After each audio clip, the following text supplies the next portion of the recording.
Tanya Ustaz. Bismillahirrahmanirrahim. Assalamualaikum warahmatullahi wabarakatuh. Umat Islam secara keseluruhan memang akhir-akhir ini sedang mengalami sesuatu yang kurang mengenakan lah, ya. Padahal kata ulama itu kan al-Islamu ya'lu wa la yu'la alaih. Islam itu tinggi dan tidak ada yang menyaingi ketinggiannya. Namun kenapa Islam yang tinggi ini akhir-akhir ini seperti gak terasa? Umat Islam itu di seluruh dunia identik dengan kemiskinan, dengan keterpurukan, dengan sesuatu yang berhubungan dengan terorisme, kekerasan dan sebagainya. Padahal kan nggak benar. Islam itu sempurna.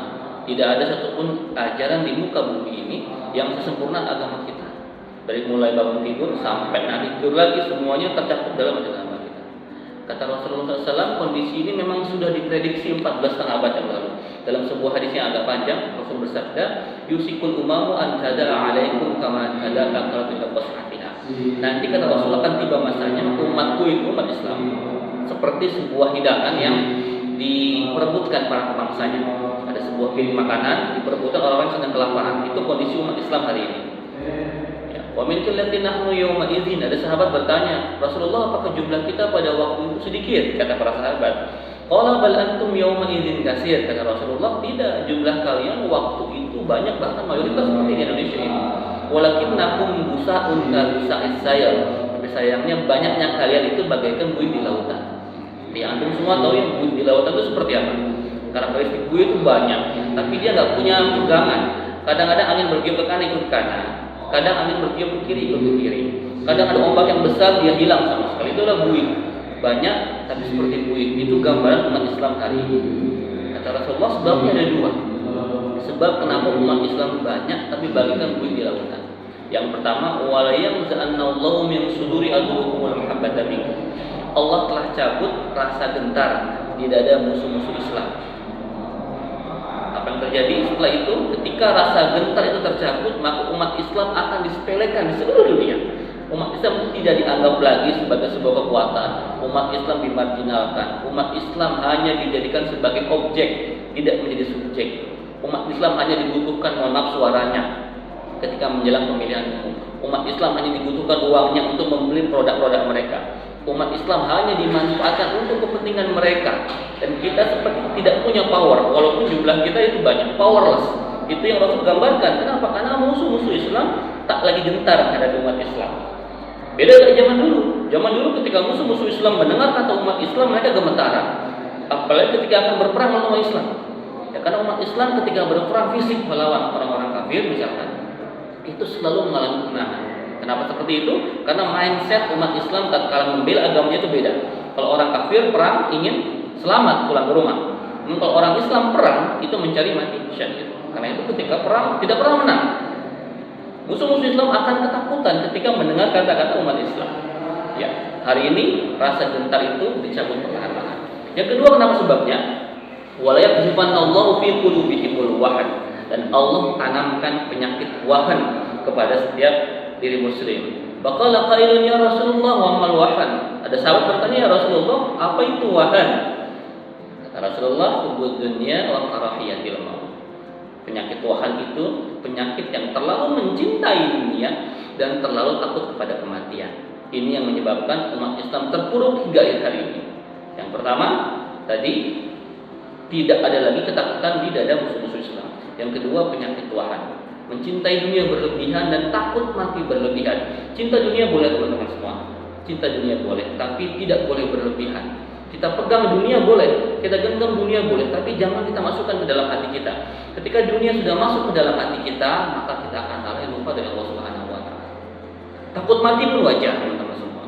Di era pandemi ini orang takut mati, ya, orang takut kena Covid dan sebagainya, itu wajar, boleh. Namun yang tidak boleh ketika kita ketakutannya berlebihan. Karena itu ketika penyakit wahan menghinggapi setiap muslim, maka semangatnya untuk membela agamanya akan makin sirna. Itulah yang menjadi kunci problematika umat Islam saat ini. Lalu gimana solusi teman-teman semua? Sederhana. Yang pertama, back to Quran dan Sunnah. Kembali kepada Quran dan Sunnah dengan sebenar-benarnya. Yang kedua, pererat ukhuwah Islamiyah. Ini yang paling penting teman-teman semua. Pererat ukhuwah Islamiyah, persaudaraan antar sama muslim. Hari ini teman-teman semua, persaudaraan umat Islam seperti sedang digerus perlahan-lahan oleh musuh-musuh kita. Umat Islam dibuat tersekat-sekat, umat Islam dibuat terkotak-kotak oleh masalah-masalah yang sepele. Kadang-kadang perbedaan masalah furu'iyah ya. Antum tahu furu'iyah ya, perbedaan masalah fikih. Sederhana ya, masalah kunut sama enggak kunut, ya, masalah maulid sama enggak maulid dan sebagainya. Masalah-masalah yang bukan usul, yang bukan utama. Masalah-masalah yang sepele sebenarnya. Itu dibuat sedemikian rupa sehingga mengkotak-kotak umat Islam. Gara-gara beda manhaj, beda madhab, beda ustadz katanya, beda pengajian, beda partai politik, beda pilihan politik dan sebagainya membuat umat Islam di negeri ini terkotak-kotak. Kita gampang sekali diadu, kita gampang sekali dipecah belah. Ya, sampai ada kata-kata yang kurang bagus kelompok ini sama kelompok itu, gitu. Dari mulai zaman dulu Pilpres sampai sekarang itu masih ada. Nah, antum tahu nggak siapa yang ketawa di balik ini semua? Musuh-musuh Islam, teman-teman. Mereka ketawa, umat Islam nggak perlu kami hancurkan dengan fisik. Umat Islam cukup kami bentur-benturkan hingga mereka pecah sendirinya dan mereka ketawa di balik itu. Jadi yuk teman-teman semua, ketika kita tahu kondisi umat Islam seperti ini, maka yuk bersatu. Yuk perankan ukhuwah Islamiyah.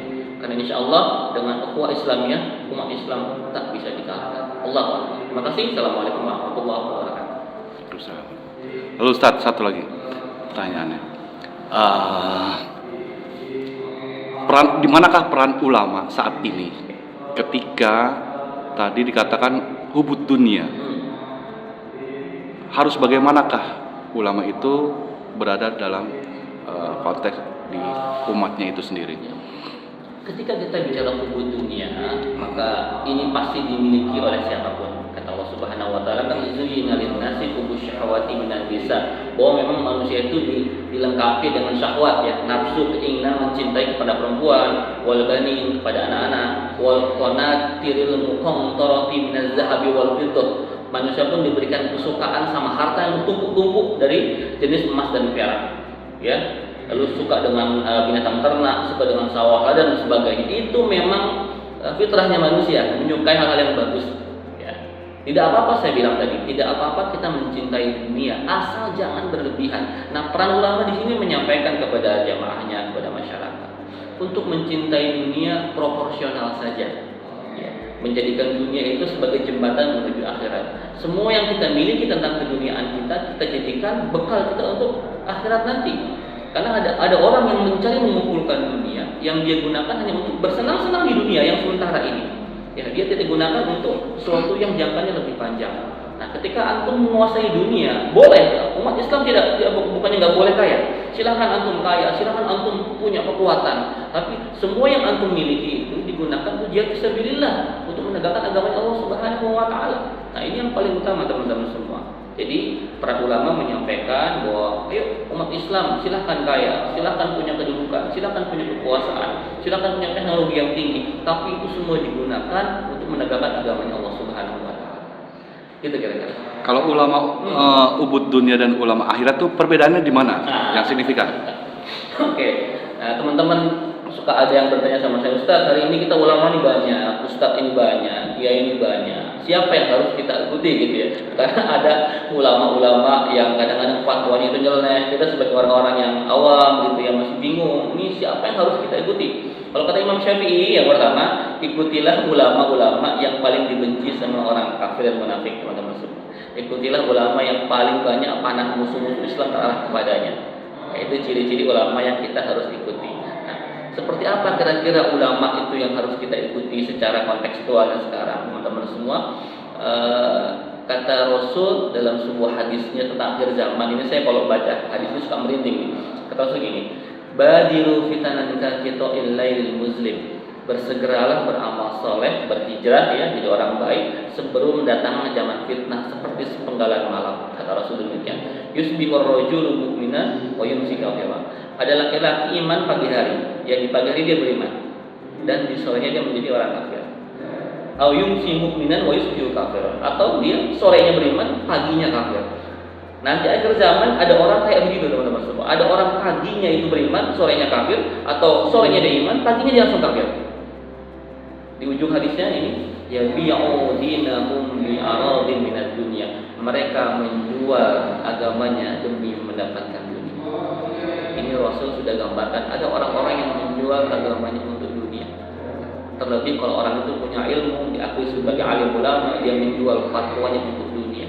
Orang-orang seperti teman-teman yang Rasul bergaris sebagai ulama yang nanti kalau di neraka dia ada di bagian yang paling bawah. Teman-teman semua hati-hati, kita pandai-pandai memilah siapa ulama-ulama yang memang mencintai umat, siapa ulama-ulama yang mencintai Allah dengan sebenar-benarnya tanpa ada tendensi apapun. Karena hari ini banyak orang-orang yang menjual agamanya, menjual ilmunya, menjual fatwanya demi kepentingan mereka sendiri, kepentingan golongannya, kepentingan syahwatnya. Silahkan teman-teman semua memilih siapa ulama yang patut antum itu. Terima kasih. Ulama su itu maksudnya gimana Ustaz? Saya baru agak sedikit ini nih. Kira-kira ciri yang membedakan itu kira-kira gimana sih, bisa dijelaskan gitu? Ulama su itu kan ulama sesat ya. Yang pertama ya, saya bilang tadi, dia menjual agamanya untuk dunia. Dia menjual fatwa untuk kepentingannya. Dia menjual fatwa untuk melegalkan kezaliman. Ini banyak terjadi teman-teman semua. Ya, banyak terjadi. Kalau zaman dulu itu di zaman Fir'aun ada ulama namanya Haman. Jadi setiap sejarah itu pasti berulang teman-teman semua. Ada penguasa zalim, ada ulama yang ya, Haman itu ya, ada Fir'aun, ada Haman, ada konglomerat yang zalim, siapa? Korun. Ini semua sepaket. Di setiap zaman pengusaha dan alim ulama itu memang sepaket. Penguasa sebagai pemimpin tertinggi harus disupport oleh topangan ekonomi gitu ya, masalah finansial. Ini tugasnya konglomerat. Jadi konglomerat hitam itu dari dulu udah ada teman-teman semua. Dan untuk melegalkan ini, untuk memberikan ya semacam stigma positif kepada umat gitu, diperlukan seorang ulama, seorang pemuka agama di masyarakat yang dipercaya masyarakat, dan dia membuat fatwa-fatwa yang masyarakat akhirnya oh iya nggak apa-apa lah, ini ada dalilnya, ini ada hujahnya dan sebagainya. Orang-orang seperti inilah yang disebut dengan ulama yang membuat masyarakat itu bingung. Ya, ini sebenarnya benar apa tidak kondisi ini, zalim apa tidak? Karena ulama melegalkan itu. Ya, ulama itu ya sesuai dengan request pesanan lah dari orang-orang yang membayar dia. Kalau memang harus ngomong gini, jangan ngomong gini. Dan sebaliknya. Yang halal bisa dia bilang halal, yang haram pun bisa dibuat dia remang-remang, bahkan nanti dibuat dia halal. Itulah ulama. Oke, bisa dikatakan dengan toma dan roja, Ustaz? Gimana? Bisa dikatakan dengan sebagai ulama toma atau dengan definisi roja yang kayak gitu? Ya bisa juga seperti itu. Jadi ya kalau kita ngomong-ngomong masalah ulama ya, saya juga nggak bisa memberikan gambaran. Saya nggak bisa memberikan gambaran khusus ya. Kita umum saja. Teman-teman semua sekarang sudah cerdas ya. Saya nggak suka kalau semua umat itu disamaratakan, semua belum tahu. Antum kalau mau cari tahu itu gampang sebenarnya. Ya, ketika antum sudah tahu banyak ilmunya, tanya sama hati teman-teman semua. Ya, tanya sama hati nurani, kira-kira ini benar apa tidak sih? Ya, kira-kira kondisi yang terjadi ini ada masalah apa enggak sih?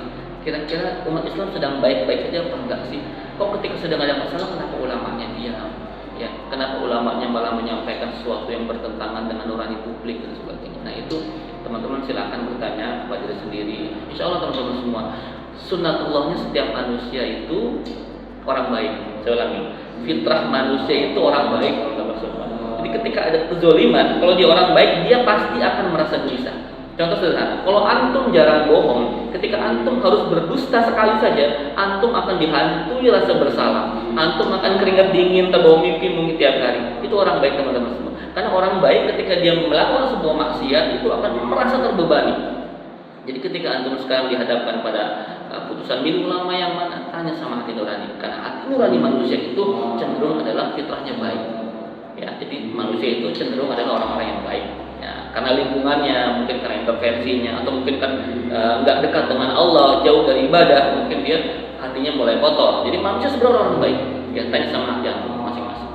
Kesimpulannya dari bahasan kita ini, kedepannya untuk umat itu seperti apa, Ustaz? Iya. Ini sebenarnya materi dibahas kita umat Islam ya. Ada beberapa poin yang bisa kita bahas untuk mengatasi segala macam problematika umat hari ini. Ya, kalau saya bilang tadi ya, kembali pada Quran dan Sunnah, para ukhuwah Islamiyah, kembali ke masjid ya, menjadikan masjid ini sebagai senter kegiatan umat Islam. Masjid peradaban teman-teman. Sekarang sudah mulai banyak tumbuh ya. Jadi sebelum pandemi kemarin masjid di Indonesia itu luar biasa, masya Allah.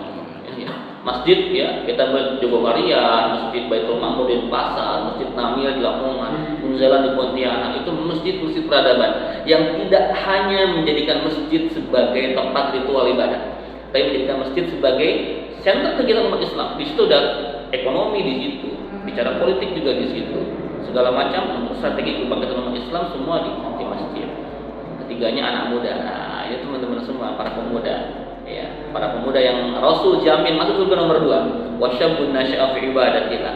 Anak muda yang takwa, yang tumbuh ibadah kepada Allah Subhanahu wa taala, itu surganya nomor 2. Ya.